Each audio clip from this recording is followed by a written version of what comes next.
Hello and welcome to Ula Tea Leaf Readings. My name is Lenor and tonight I'm going to be reading your tea leaves.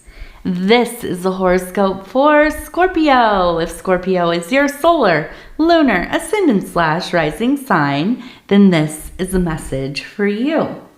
All right, let's get started. And so tonight, with our bonus reading for Scorpio, we have the Sun card. Okay, and let's go ahead and take a look and see. Okay, immediately. Immediately I'm seeing we have, it looks like a face, eyes, nose, mouth, maybe wearing some kind of a handkerchief or scarf over the head. Looks like a grandmother. Looks like an older woman, maybe. Oh, and boy, does she seem to really want to be coming through here. Okay, let's see.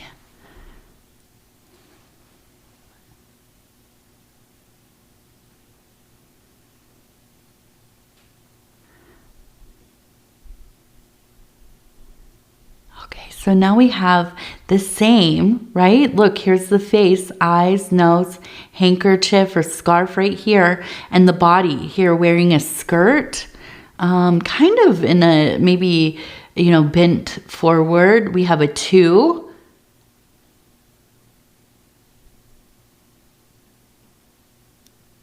I'm trying to see what she's reaching for here.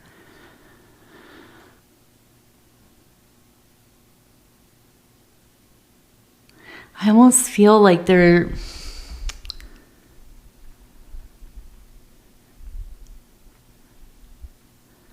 almost feel like there is a sense of,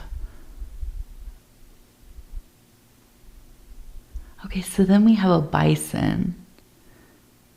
Okay, so I feel like this is maybe a grandmother, maybe a great-grandmother even. They've transitioned, okay? And I think in the later years of their life, they had been probably very stoic for most of their life. I don't think they had an easy life. I think that they had to work really hard. There was a lot of hardship and loss. It feels like there was just so much loss. Like their family all left, or not left. They transitioned, they passed on, even maybe in the younger adult years of their life and of this grandmother's life. And I feel like there was a sense of, in these last years, where they had been very stoic about their losses and their hardship and their loneliness. I think the big thing here is loneliness. The last years, they just seem to be much more vocal about it. Maybe just kind of in a miserable, quite often, ornery, angry about things. And I think a lot of that stemmed from, feeling like the whole world had kind of abandoned them, that these people who they loved, who they knew, that felt like home to them, all of that had left. And though maybe they had children that grew up and they had children and they tried to really be a part of their grandchildren's lives and their great-grandchildren, the world, they didn't understand the world anymore, right? It felt like they were born in a whole different world. And so I feel like it's like them coming through. And though, honestly, I don't know that you had a very close relationship with them, but I feel like they communicate with you a lot. I feel like they're there with you often. And you can maybe feel their presence, but I don't know that you know their essence well enough to know that this is my like great-grandmother that kind of is always around me, protecting me, loving me. And I feel like there's a sense of like coming through and wanting you to know and wanting you to express to your family in some way. You know, maybe they don't believe in this type of thing. But in some way expressing that there is peace. They're at peace. They understand their role more now. They are very much a guardian of the family. And I think that they were in their life as well. They maybe were, you know, kind of a miserable person at times, maybe even kind of difficult to be around, but they dang sure, you know, they dang sure made sure everybody was fed, everybody was safe, everybody was home and in bed, and you know, all of that. They didn't just let their kids wander. They you know, kept it. I can imagine in my head like a duck, right, with all of her little chicklings, you know, tucked underneath her, walking over to their nests and getting in there, and everybody getting tucked in together. There was a sense of really keeping everybody, you know, under her wing, and just a love, just a deep love, not knowing how to express it, because you know, now we call it hardship. I say had a hard life, trauma. There was a lot of trauma. And I don't know what that was exactly, but it was profound for them. And, and I think in some ways you have a similar personality. Now, I don't know if you have had trauma or not, but I know that you are somebody who, although you probably express your feelings more, you maybe are somebody who is a little bit, you know, you can be kind of moody. You can be kind of ornery. But you love so deeply. And it's hard for you to let people very close to you. Not because you don't love them, but because you feel so much. And it feels like you worry about it spilling over. It's like you worry, I just feel so much, and I just don't want to like drown the people around me in how I'm feeling. I don't want to subject them to that. But, you know, the thing is, I think the people that are in your life, they know this and they love you. You know, they love you. They choose to be here. And, but you take on the same, you're very similar to this person. But you're beloved, like this grandparent is and was, okay? And so, you know, I think that I wouldn't be surprised if there's even, I feel like there's like a period of time here where, and we have that sun card, so I almost feel like there are things being revealed about their histories, about the history of your family.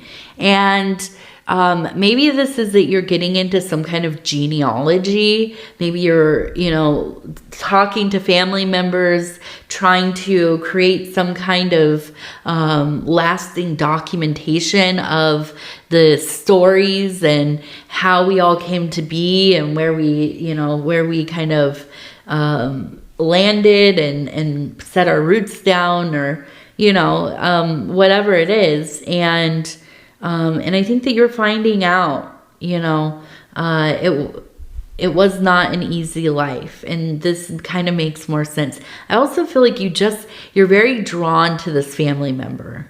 You know, they feel so familiar, and that is because they're around you. You do know them, even if you never met them before they transitioned. I feel like you do know them very well. Okay, let's see what else is going on. Okay, so we have, and this one reminds me of, what deck is it that I have? I have a deck where, is it this deck? No. Which one is it? Anyways, it's the Pinnacles and the discs. They have the star. They have the star on like pieces of bread, right? They're like not pieces. They're loaves of bread, but round. You know, have you ever had a loaf of bread that's round, right? Like that. And I'm trying to think what. And I'm not gonna keep going with this, but I'm trying to. After I'm done, I'm gonna go look at my tarot cards because I can't remember off the top of my head here. But I see the Ace of Discs. Okay, so there's an opportunity here financially for you, and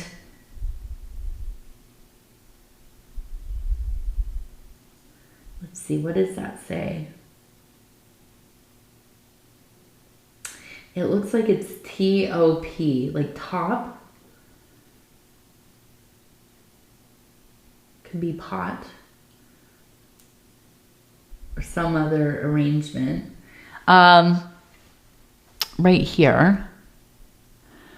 And then we have a person kind of dancing on top of the circle. So I don't know what that would be exactly, top.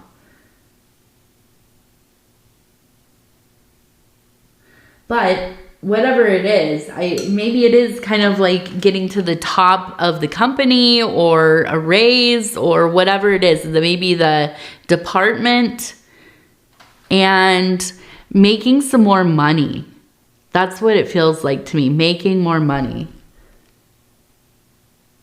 Okay, so now we also, oh, interesting. We have 3 men here, and they all look like they're kind of wearing these robes. I'm thinking these are like the 3 magi, or wise men, as people call them. But these are magi. These are learned magicians. These are mystics. And they do bring gifts. They bring gifts of the various high arts. And so, that's divination, healing, and the ability to predict the future, which is different than divination, by the way. So I'm looking at this.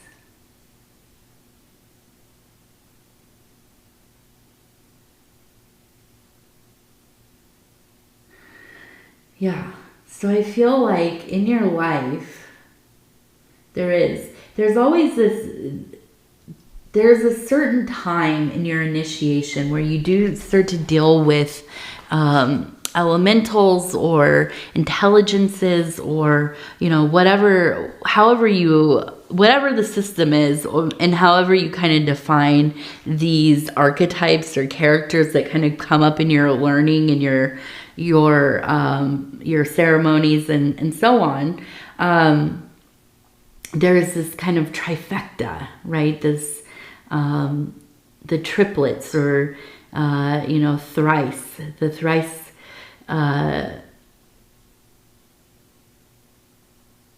and so I feel like they're, with that solar energy, it's like a huge spiritual download coming, and I feel like you already kind of know what I'm talking about. Like you've already, and I don't even think that this is necessarily like where they're coming in dreams. It could be this, where they're coming in dreams and you're kind of getting these spiritual downloads. But I think that you're actively involved in some kind of like social work, not social worker, but social, spiritual work, self-work. Maybe you're involved in some kind of, grouping of practitioners, or you're going to classes, you're learning more about, whatever, maybe Reiki, or, I don't know, maybe you're learning how to read tea leaves or cards, or, any number of things. And I just feel like there is this energy kind of entering the room. And I don't know that they are manifest. They might be, but this could also be that they are just kind of, and I am picturing them kind of standing in the corner of the room watching. I almost think, is this like the muse? You know, we often hear depictions of the muse as being kind of a disembodied voice, but this is kind of similar, but not really. I almost feel like they're watching over, but they're also revealing. They're in the process of revealing things to you. So there seems to be this really profound experience. I feel like, you know, you're having these real big aha moments. You are noticing these patterns, these things that are showing themselves to you, synchronicities. And, you know, you're all of a sudden you're just out at a, you know, like a thrift store or something, and you find some book and you pick it up, and it's like a, you know, something that ends up being very profound for you. I feel like you're being led to these moments of decision, and you are definitely going along with it. And I feel this, you know, ultimately, as time goes on, you becoming an initiate, if you aren't already, of something. You know, I keep thinking it could be something like, I don't, like theosophy, or, I don't, maybe you do some kind of like Wiccan work, or it feels both academic, but also very elemental based is what I'll say. I don't necessarily think this is exactly magic, although magic is involved. But I just feel that there's like a very, like, it's a very earthy kind of thing. Now we also have in the middle, it says Leo, Leo. So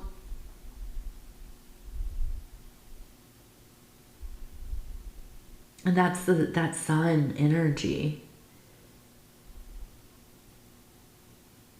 I don't know. And then we have a spiral.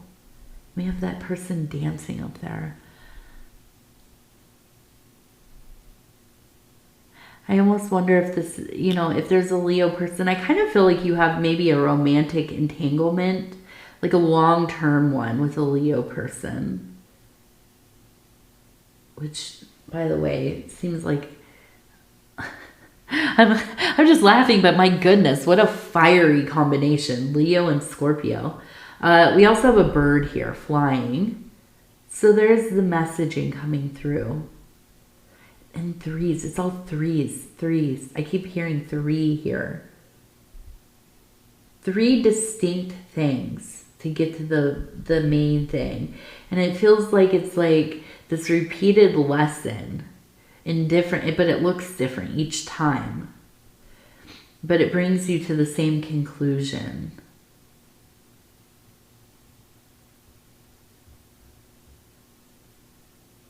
Then we have C9.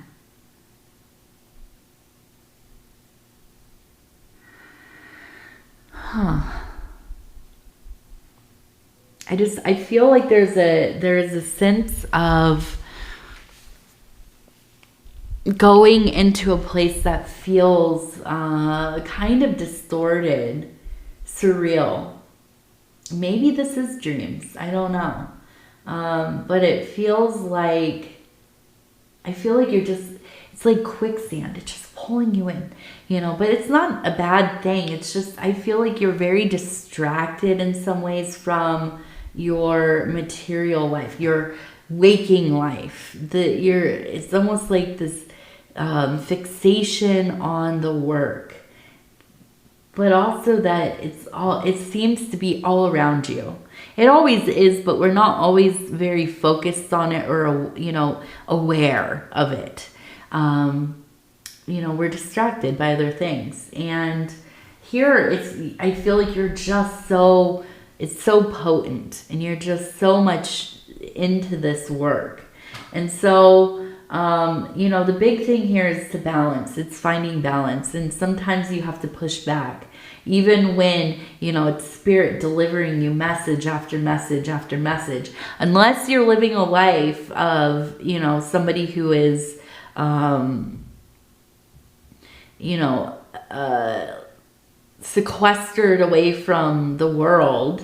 Your work is, you know, like at a monastery. You go about your days doing tasks and contemplating and praying and this kind of thing.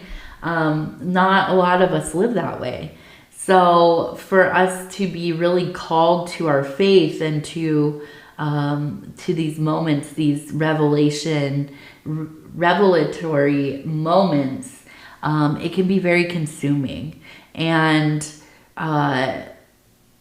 you know, it is important to find the balance. Find your balance, find your footing, continue with your routines, making sure that you're doing the things that you need to do and you're not just like skipping work all the time or, you know, not paying your bills, forgetting to do things, not eating because you're, you know, busy with all of this. And you have to take care of your life before, you know, you get lost in the wilderness of your spiritual work. You know, unless you're willing to make that big leap. And, you know, that is one that can be, you know, it can be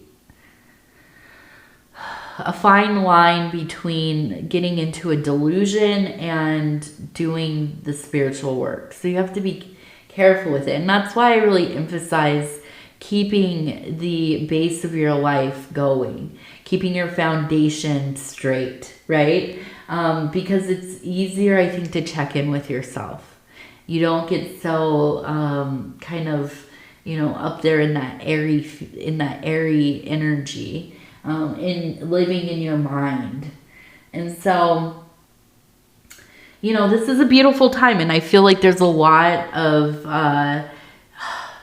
I'm jealous in a lot of ways. And I've had times like this in my life, and I look back on them and I think, my goodness, you know, I yearn for these moments. I look forward to when, you know, I have the availability to focus on my magical work and communing with entities and, you know, all of these things that I love to do. So when I see these readings, I'm kind of jealous. I'm like, okay, I really, I would love to be able to do this all day, every day. You know, but it doesn't, everything in its right time. That's the thing, right? Okay, so we have a 1, we have 28 and 71. 1, 28 and 71. We have a person fishing. So it is, yeah, and you have a fish there. So that's important because the fish and the fisherman has a lot to do with making sure that you are bringing in resources. The fish is a sign of abundant resources. So yes, staying focused on that mundane work. You know, if you love it, if you hate it, you still got to focus on it. So that's important.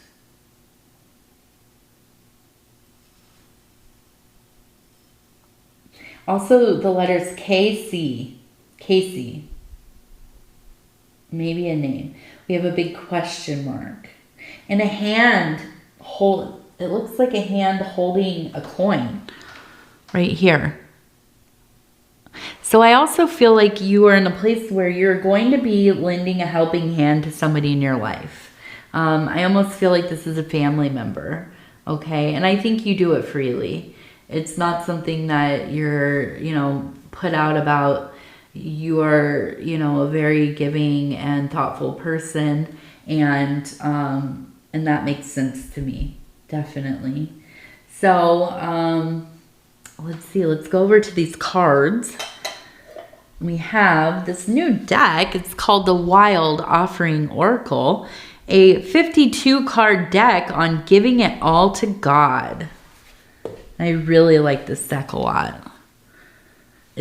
I'm trying to get used to it being so big. The other one that I was using was like this big. It was like very small. So let's go ahead and I'm going to stop where it feels right. I'll flip this over. It says, being enough. The innermost heart says, you are enough. Nowhere to go, nothing to get, nothing to change. No need to grow, more deserving. Yes, yes, you are loved. I like this one a lot. Everyone I see of these cards, I'm like, I love this one. I do. I love all of them. So, yes, a beautiful way to end this. And Scorpio, I love you. I thank you so much for spending this time with me. It's always such an honor to be able to bring these messages to you. If you would be so kind as to like the video, it really does help the channel. And if you have not subscribed yet, please think about doing that. You can hit the little bell. It'll let you know when the next readings are coming out. It is free to subscribe. And if you would like to leave a comment, please do. I have a fly in here. Sorry, I was like, where did you come from, fly? If you'd like to leave a comment, please do. I'd love to hear from you. I read them all and they mean everything to me. So with that, again, I'll say I love you. Take care of yourself. We'll talk in a few days. Good night, good night, good night.